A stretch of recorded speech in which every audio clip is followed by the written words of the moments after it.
Good morning, everybody. I am the Cynic. Stop me if you've heard this one before.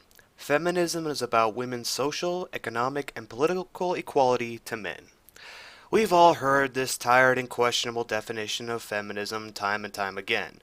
In many blogs, articles, videos, it's used as a shield by feminists right before going into a tirade about quote-unquote equality this or society needs to change for women because of that, and so on and so forth.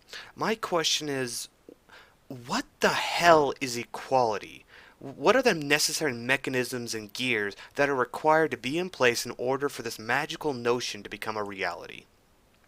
I'll start with economic equality. Well, until I get some videos answering my hashtag prove the pay gap video to show that women don't earn the same for the same jobs worked, with all the equal details to go with it, then I'm going to have to go with the debunked pay gap statistics and say that women do have equal pay, just not the overall median that feminists want. And not to mention the many government programs such as WIC, which focuses on women, infants, and children, and many more programs and dollars thrown at female-oriented problems than men. So, yeah. Perhaps you think that women should be forced to enter certain positions alongside men? Desires and inhibitions be damned so that there is absolute quote-unquote equality economically between men and women, and life choices like child rearing should be illegal because that would take away from women's overall economic equality since there isn't those women in there to put their numbers into the quote-unquote women's earning statistics. What kind of equality are we talking about here? Next up, social equality. What does this mean exactly? Androgyny, aka the destruction of the concept of genders via the condemning of toys like Barbie and He-Man for their alleged perpetuation of gender roles? Teaching women that they have agency and determination in their lives, maybe?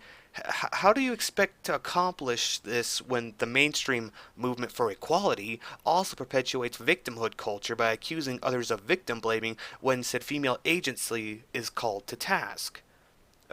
Maybe women being respected and taken more seriously. Those are things women will have to do on their own. Respect cannot be forced or taken. It has to be earned and given. What kind of equality are we talking about here?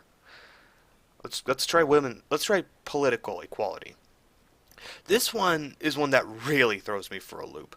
Goodfellow did a video on this a while ago and focused on the equality of representation, bringing in sex, race, religion, and all manner of things for the sake of equal representation. So, what is equality in terms of politics? Having a political structure that has 100 men and 100 women in the Senate, using these simplified numbers for the sake of coherence.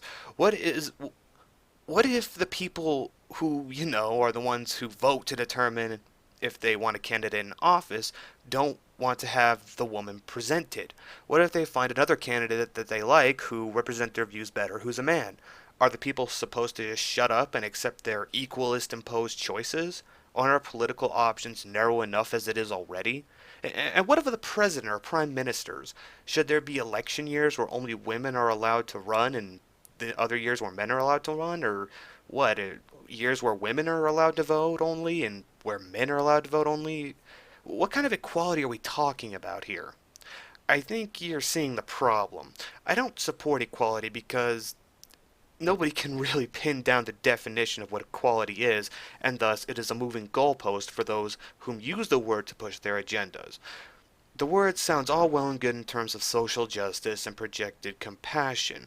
However, once it's taken to task in terms of the nitty-gritty details, equality, while noble in theory, is far too vague and manipulatable to be used in practice.